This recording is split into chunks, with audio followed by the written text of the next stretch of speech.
We are live. Ohio State is now 1-0 on this young season with a 52-17 win over Nebraska. Of course, I'm Kevin Noon, and I'm joined by the rest of our fantastic team over at Buckeye Grove. You can tell that I'm the only one at the stadium since I'm the one who's wearing a mask and everybody else has got the comfort of being home and not having to deal with it. But a lot of good, some things that need to be gone over in terms of, Ohio State's performance here. But, I'll just throw it to whoever wants to jump in. Your thoughts on this initial game? Yeah, I can start off. The score, it looks like a massive blowout, but there were a couple things, and I know, Ohio State fans or people watching Ohio State, there's high expectations in Columbus, right? It's championship or bust generally every season. So even if it's a 2-7, there's going to be a lot of critical eyes on this game, and namely the way the defense started and the fact that the running game, in terms of running backs at Ohio State, just they did not look J.K. Dobbins quality in terms of production. What were the final numbers for some of those guys, the running backs, in terms of Master Teague and Trey Sermon, who had a lot of expectations coming in? They didn't even combine for 100 yards, and they had over 23 carries combined. Those are my two main reactions. I mean, Fields played phenomenally, kind of as expected. But my two main takeaways in terms of constructive criticisms, I guess you could say, for Ohio State would be the development of that running game, and then the fact that the defense couldn't seem to stop the quarterback run on the other side. Yeah, yeah, go for it. So the running backs, it was definitely and Sermon, because we were all, he's the new guy. The new guy has the higher expectations, but Teague also looked a little subpar. He was a little slow today. Kind of just ran straight up the middle, maybe 4 yards, and fell. But Ryan Day brought it up in his press conference. A big thing to remember is against FAU, Dobbins didn't have a great game, at least by his standards. It was a disappointing game for him too. So I think as the offensive line kind of develops and gets what they had last year back, we will see an improvement in the running game. And Day said, we need to see an improvement in the running game because this season is going well into December, and you can't rely on, however excellent he is, you can't rely on Fields to make these throws in December.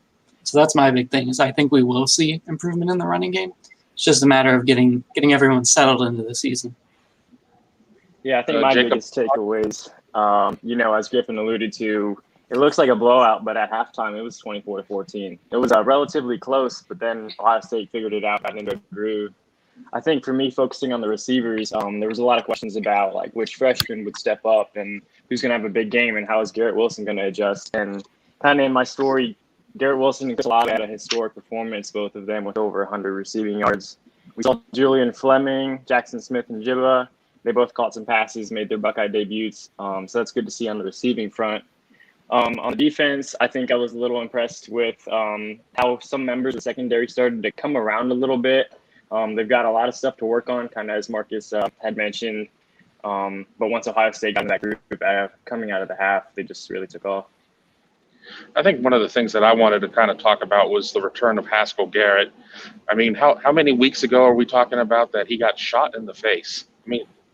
August 30th, I think it was. Yeah, and he goes out there, records one of Ohio State's 3 sacks. That situation, that whole story could have had a very unhappy ending. Thank God he was fine. And, for him to be out there playing major Division I football that shortly, after that type of incident is just, crazy to me on that situation. So seeing him return really is something that's going to stand out to me in terms of this game. But, something else that's going to stand out is Justin Fields, and he had 1 incompletion today. 1. And even with that, I believe it was to Olave. Olave almost caught it. 20 of 21, 276, 2 touchdowns. Ran the ball more than any of us thought he probably would. I would have taken the under if you would have said 15 carries. I would have figured 7 or 8. But, I'll throw it back out to everybody else. Just your thoughts on Fields' day in terms of his first start of his second and final season at Ohio State. Yeah, I thought, Fields had a near perfect game. Obviously, the 1 incompletion, as you alluded to, Chris Olave kind of got his feet taken out from under him on that catch. So he landed right on his back and kind of dropped that. That was one of two big blows Olave took on the day. But yeah, the rushing attempts were very interesting because even before the game, I was watching Big Noon Kickoff, not being at the stadium. And Urban Meyer said that he didn't think that Fields was going to run the ball very much at all this season unless they absolutely needed him to. And I didn't necessarily think that, this was a game that they absolutely needed Justin Fields to run the ball, yet he had 15 attempts. And was that more than he had at any point last year? Was somebody saying that, or? I don't remember. I think there were some times where he I know he got into the teens, but I don't know where he ended up in any game in particular. I haven't had a field story. It certainly looks high though. And but from a passing perspective, I mean, I had one of my friends was texting me saying like, Fields just likes to dink and dunk the ball. I was like, what are you talking about? Like, I mean, he was throwing the ball down the field. I mean, they would have liked to have that Olave completion to kind of get one more really explosive big play down the field in the passing game. But yeah, I thought it was it was very on par for a Heisman candidate. Heisman chances. I feel like some of these other players that have gotten to play a couple non-con games or just played more games in general, like the Trevor Lawrences or whoever, might be able to pad their stats a little bit more. So even though Fields had such a good game, you look at it, he only had less than 300 yards, 2 touchdowns, but he really played an excellent game. Yeah, I mean, the expectations were ridiculously high entering this season for Fields, and I mean, he was literally almost perfect today. So, especially jumping right into Big Ten play. I mean, the Nebraska defense was not bad today. It wasn't bad. Fields was just unbelievably accurate, and the receiving core is going to be fantastic this year. So, I mean, there's not much more you can say about Justin Fields than what he did out on the field today. I mean, with the receivers around him, and if we get the rushing attack going, this could get even better. Fields, the expectations were high, and I think he surpassed them today. Yeah, I'll throw my hat in on the Fields conversation. I think what really impressed me was with 4.5 minutes left in the first quarter. There was some pressure on him, and he shook a couple of sack attempts, and then he followed up that play with that 42-yard dime to Garrett Wilson, for the second touchdown. That really impressed me. Yeah, I agree. I mean, I think the one catch that I'm going to remember the most, though, was the one that he threw to Jackson Smith and Jigba, where he managed somehow to be able to I was like, that's probably going to be the catch of the year. But you look at these receivers that they have between the young guys and Wilson and Olave and Jamison Williams got involved in the game as well, too.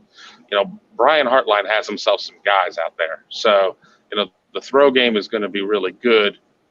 We've alluded to maybe where the running game is not up to par to where we're used to. It was mentioned in the post game, and it was mentioned by one of you guys too. I mean, akin to the FAU game and kind of some of the meh there. Now you go to Penn State, and they're probably going to have some more athletes than Nebraska has, just in terms of their natural recruiting ground. Ohio State's going to have to be a lot more balanced in that game, I think.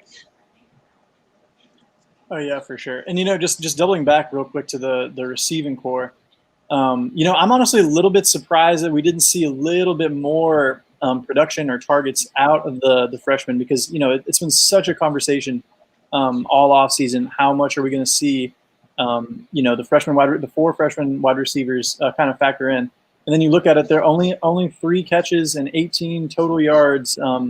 Between all those 4 guys combined, with the only guys getting catches being Julian Fleming and Smith and Jigba. Obviously, the one catch by Smith and Jigba being that highlight reel catch, of course. But I was a little bit surprised to see that they weren't utilized a little bit more. I know they've got so much talent, even higher on the depth chart with the Garrett Wilsons and Chris Olaves. But yeah, I mean it's a good problem to have, I guess, when you can spread it out that much with that level of talent. But the running game definitely was not looking great. I mean, a lot of people coming into the season thought that Master Teague, to end last season in the biggest games and the biggest spots for him, he was having games of like 7 carries and 9 yards. I think that might have been his stat line in the Fiesta Bowl even. And in the Michigan, I don't even know if he got a carry in the Big Ten championship game. One of those games he didn't. But so that's why he was kind of talking right leading into the season that he had worked so much this offseason on his agility, because he did kind of seem like a bit of a straightforward kind of bruising style running back.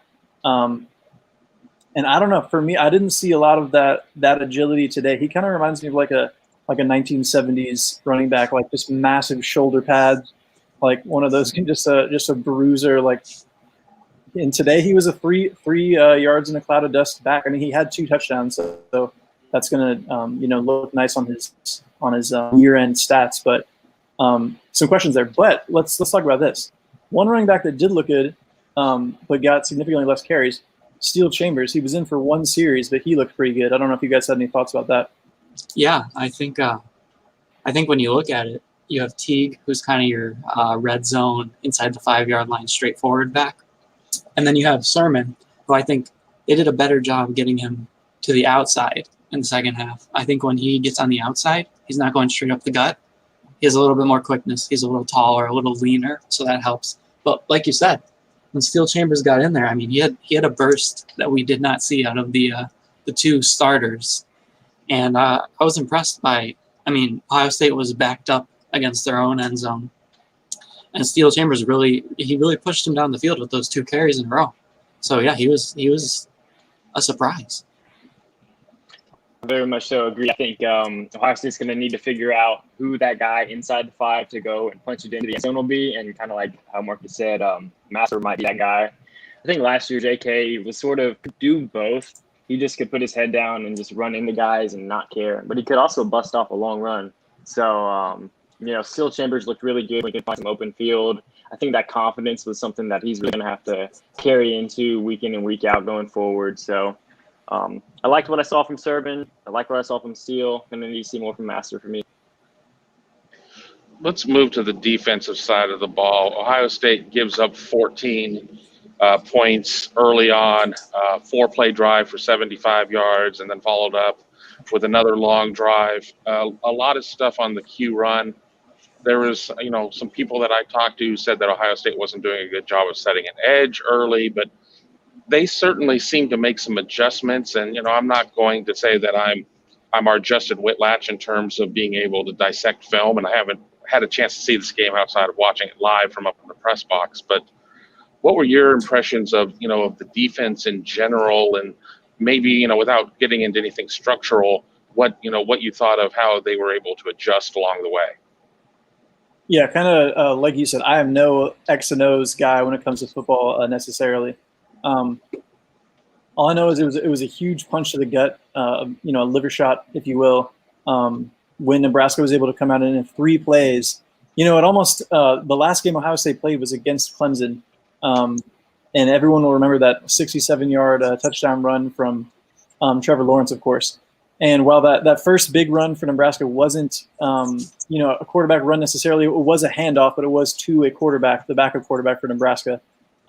And that was just a real bad sign, for Ohio State fans that have been wondering, all the question marks about the defense, the 7 starters they have to replace, everything like that. The success that teams had running the ball with the quarterbacks against them, whether it was Penn State, even Wisconsin in the first half of the Big Ten championship.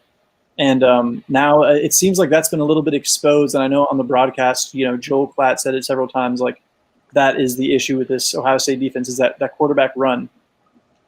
And, I think that Nebraska could have even, done a little bit more if it weren't for those 2 fumbles they had by both quarterbacks on quarterback runs there in the second half. I will say when I started a big series for Ohio State defensively was the series in which Haskell Garrett had that sack. Then I think it was the very next play. He got penetration again and kind of forced Martinez out of the pocket, and he got sacked again by a couple other Buckeyes. That was a big 3-and-out for that Ohio State forced on that series, and that kind of allowed them to score again after that and get some momentum going on offense.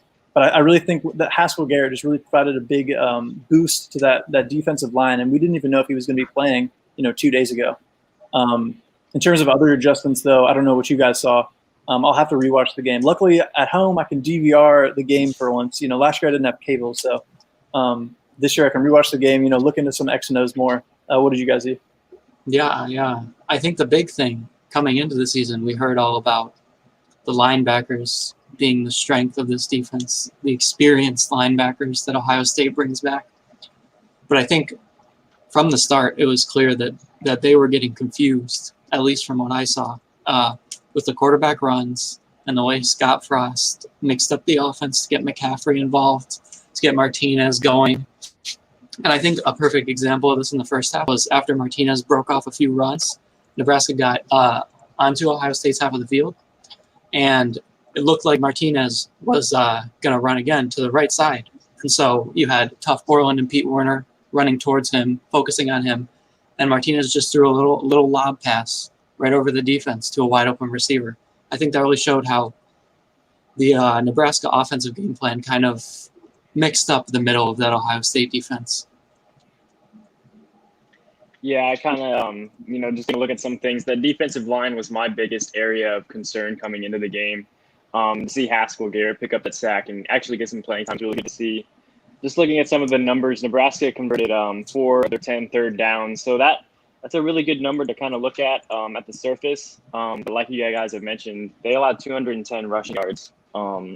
And granted, you have 2 mobile quarterbacks, and that McCaffrey speed runs in the genes. That was proven today. I think Nebraska's going to have a really good tool with that, however they figure that out. I think up front, my concern still remains, Ohio State's going to have to figure out which guys can consistently stay in on that defensive line, can go up against the Big Ten offensive lines, especially as, the season gets into deeper competition from that front. Something that we didn't prepare for as we were kind of talking before we went live, but what were your thoughts not only about Jack Miller being the second quarterback, the first one off the bench, and then that late touchdown when, Ryan Day came out during his press conference and said he would have, if he had to do over again, he would have preferred to take a knee there. Didn't know if they necessarily had the right guys in there to take a knee. I get it to a point. I understand it, but I also, I don't have to deal with playing teams. I certainly am not football shaped by any stretch of the imagination, but I've always kind of been the guy of saying, you don't want us to score on you, then stop us. But, what were your thoughts about that and with Ryan Day's apology? Yeah, well, one on the Jack Miller thing, I was surprised to see Jack Miller come in first off of the bench in terms of his quarterbacks for Ohio State. But, he has been committed to the program for so long. Maybe that's paid some dividends. Maybe he's had he's obviously had a better, longer communication with the program to pick things up, maybe get an early edge in that competition. But in terms of the apology and the Scott Frost stuff, there was such mutual respect coming into this game that I think that's why, in terms of both programs really advocating to get the Big Ten season reinstated and everything. And, Ryan Day knows Scott Frost from his Oregon days at Scott Frost's Oregon days with Chip Kelly, who's a mentor of Ryan Day's, of course. So they have kind of a mutual connection. They're close in age as well. And they both had nothing but great things to say about each other coming into this one. That I think, again, if it was any other Big Ten team, maybe, I don't know if Day comes out and says that. I just think it happened to be because it was Nebraska, because it was Scott Frost. He did say that. I had absolutely no problem with them scoring at the end because, this is a sport where it comes down to, at the end of the season, a committee has to pick, these teams to the top 4 teams to play in a playoff. And if some of them might not, break down every single play of every single game, and you're looking at a box score, you see that a team won 52-17, or if it's one touchdown less than that, I mean, you might as well score at that point, to be honest with you, in my opinion, because there's such a subjective element when it comes down to that selection process. That for me, it's no problem at all. But I don't know if Marcus or Jacob have a different perspective on that. I completely agree with you on the scoring thing. I think the role that Ohio State and Nebraska played in bringing the season back, and the relationship Frost and Day have, really, it's definitely the reason that Day apologized or felt the need to apologize. I don't think he would apologize against any other team. I don't think he would change it against any other team. And like you said, when the end of the season comes, the College Football Playoff Committee is going to look at the score, going to look at the score differential, and Ohio State is already multiple games behind the SEC and Clemson. And if it comes down to it, they're going to need as many points as they can get. And this is almost like that 2014 Big Ten championship game where Ohio State put up 59 on Wisconsin to sneak into the playoffs. I think it may not be necessary, but it's better to act like it's necessary now than regret it later. Yeah, I think you guys are exactly right. I, for one, was extremely shocked to hear Day apologize in that post-game presser, but I was even more shocked that Jack Miller came in because that was the only offensive drive where Justin Fields wasn't out there. And so that touchdown came with like 18 seconds left, game's dwindling down. But as Marcus mentioned, everybody's chasing Clemson. And unless I missed something, Dallow didn't apologize for scoring 73 against Georgia Tech last week. So if you're chasing Clemson, you do what you got to do, you score some points. Another thing, and I'm not sitting here trying to stir the pot or anything, but it certainly was a physical game. There were 3 stoppages for targeting reviews. 2 of them were confirmed. Chris Olave he ended up leaving the game after getting whacked pretty bad in the head. I mean, it wasn't a dirty play, but it certainly was a big boy hit at that point. Just your thoughts on maybe the ferocity of the game. There were some vicious hits out there, and especially from those Nebraska defensive backs. I think there were 3 targeting penalties called. One of them was overturned. And then I think some people, have been saying, why wasn't there on that Chris Olave hit? The Chris Olave hit was uncomfortable to watch, to be honest with you, just because you saw him kind of, he immediately lost the ball when he took that hit to the head and neck area. And he kind of, stiffened up with his arms, up, which is, usually a sign that you've been knocked out. So, he might have even lost consciousness there for a second. That was definitely not what you want to see, in that first game, especially coming back for Ohio State. With Chris Olave, he was having such a great game as well. And you just hope that he's not. I'm pretty sure he's. I mean, I don't know how you take that hit and you don't have a concussion. And I don't know how all that stuff works behind the scenes and whatnot. But you just hope he's not out for too long, especially considering Ohio State's second game coming up next week is against arguably the second best team in the entire conference. Yeah, I don't think any of those hits were intentionally dirty per se, but there was definitely some ferocity there. Maybe a little bit too much adrenaline going into the first game. Maybe a little overexcited to make a play. And I think especially as the game kind of got away from Nebraska, they wanted to make some sort of statement. I don't know. I won't speculate on that. I don't think they were dirty plays. I think in the end, it'll come back to hurt them because they lost a bunch of their defensive backs, and their defensive backs now kind of have a reputation, no matter if it was intentional or not. So I think going into next week, that'll be something Nebraska looks at, something they talk to them about. But in my mind, there's absolutely no way that in the first game of a season, an opponent's intent is to come out and play dirty or get those hits. Yeah, I think you've got a great point about that. The Nebraska defense having a reputation going forward for that. I don't think they were intentional either. You could see after the second targeting call, the Nebraska defender was visibly upset on the sidelines. It sucks to see. It sucked to see, the targeting call in the Fiesta Bowl. It sucks to see any sort of targeting call. I think that's something that Nebraska will clean up just going forward. And now we'll talk briefly about Penn State, who I just looked at a score while you guys were talking. They're down 17-7 to Indiana at the half. Probably be in Ohio State's best interest if Penn State comes back, just because you want to have those games be as meaningful as possible. And if it's an 0-1 Penn State team that's dropped out of the top 10 and you're trying to be in a dog and pony show in terms of, a beauty contest and whatnot, that game isn't nearly as beautiful. And, we're speaking I haven't seen a play of the game, so I don't know anything about what Penn State looks like. But what are some of the things you think that Ohio State needs to really address before traveling to Happy Valley and taking on the Nittany Lions on Halloween night? The things they need to address, it's kind of what we've been talking about. The defense, more points could have been scored on the Ohio State defense today. I truly feel like that. They only scored 17. But they were still moving the ball even on a few other drives. A couple of those turnovers, they were still moving the ball in the Ohio State defense. even on the drive that that Nebraska had to kick a field goal. On that series, Adrian Martinez had like a 39-yard rush down to the 8-yard line. So those are still big problems. And I mean, even last year against Penn State, even though you'll have Sean Clifford back, at quarterback for Penn State in last year's game, if you'll remember, it was when Sean Clifford was out and Will Levis stepped in for the Nittany Lions. He started running the ball all over Ohio State for a bit there and got them back in that game.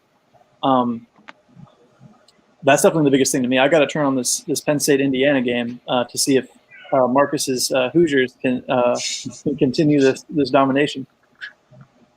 Yeah, I won't talk too much about Indiana, but I won't say I'm surprised at what we're seeing so far.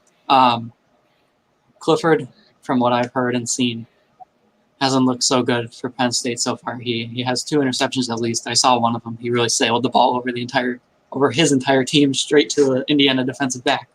But I think this game will be won in the trenches. I think Penn State's going to run the ball. I think Penn State's going to play physical. And I think the Ohio State offensive line has to be ready. Has to be ready to give gaps to its running backs, create more chances for its running backs, be able to push the Penn State defensive line back more than it pushed the Nebraska defensive line back today. It's going to be won in the trenches, and it's going to be won on defense for Ohio State. No matter how good or bad Clifford is, if Ohio State can't stop the run, they can't stop Penn State's stable of running backs, and they can't stop Clifford from escaping, I think it's going to be a lot closer than this Nebraska result we saw today. I agree also. I think the game's also going to be determined in the trenches in a sense. I think Fields, like we mentioned earlier in the show, that he's going to need to take less rushing attempts, and I'd like to see him throw more than 2 touchdowns. I'm sure that he would feel the same way. I think Penn State's also going to come out, and with the questions surrounding like Journey Brown and that whole situation there, they're missing some key pieces. Guys are going to want to step up, and knowing Ohio State's coming into their stadium, I think they're going to bring just being on October 31st. We won't get into that, I guess, all that kind of spooky nature. But Ohio State just needs to, tighten things up, button their buttons, and come in Happy Valley ready to go next Saturday. Colorado Buckeye jumps in and says, Waddle out for the year on Bama. Very sad. I have not seen anything about Jalen Waddle at this point. Again, I'm sitting here in the press box. I have a TV above my head. If you see me kind of looking away, that's sizable news. He is a hell of a player. That's crazy. Yeah, I'm just trying to – Go ahead. I'm just seeing that headline across my TV screen, and he's got a broken ankle and out for the season. Yeah. It looked he was in the cast similar to Dak Prescott a few weeks ago. He got taken in an ambulance to the hospital. So horrible. Well, yeah. I want to thank you guys for being part of the show at this point, and we'll do a rapid fire whip of anything else that you guys want to kind of say, and we will call it a show. And I feel like this has been a pretty big success, and I think it'll become a staple of our post-game coverage. Anybody with any final thoughts, or are we just going to call it a night? My final thoughts, it was just kind of a weird game. It was weird for me. I was at all the games last year, home and away. It was weird to cover an Ohio State football game from my house. It was weird, seeing the Ohio Stadium with a game playing without fans. It was kind of weird. It looks like, a classic Ohio State season opener with the score. But it didn't necessarily feel like that all the way through, and especially not early. And I just think my final takeaway is kind of that Ohio State does have more to address than the final score would lead you to believe. My final takeaway, this is my first ever football game I covered, and it was a rush. I will say that. But Garrett Wilson, 5 receptions in the first half alone was a career high for him. He could easily hit double digits next week. I love seeing Garrett Wilson get the ball.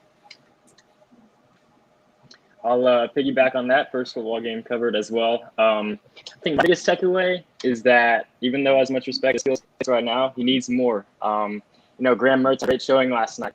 He and Fields finished 20 for 21. Give some more respect to that. And I guess my final thought is that there were 1,344 people here, according to the final attendance. Wow. It's a crazy year that we're a part of. It was an empty press box. It was quiet. We didn't even have an internal PA announcer here. So it was unlike any other game that I've covered in terms of the situation. So I'm hoping that we get to a point to where the Big Ten can kind of revisit some of its decisions in terms of fans, because this is such a great sport. And, I wish that my whole staff would have been able to be here at this game. I know for the Indiana game here in 2 weeks, Griffin and I will be trading places, and he will be here in the press box, and I will be watching it from the sofa in a beer T-shirt with a crockpot queso by my side. But I want to thank everybody as part of my staff for being part of this coverage. I think we really knocked it out of the park, and I want to thank everybody who's watching and who is a part of our site for being on board. And I'm going to go through the last couple of comments and say, you guys did great today. Thank you, Danzo. Colorado Buckeye, I don't have stats on missed tackles at this point. They don't really make those public per se. It's either, yeah, we missed a bunch, or we didn't miss a bunch, but we don't necessarily get that. I will try to have some PFF, Pro Football Focus snap counts up by Sunday once those come out. And, be sure to keep it locked in at Buckeye Grove for all of our guys' great coverage. And I want to thank you once again, and go Bucks.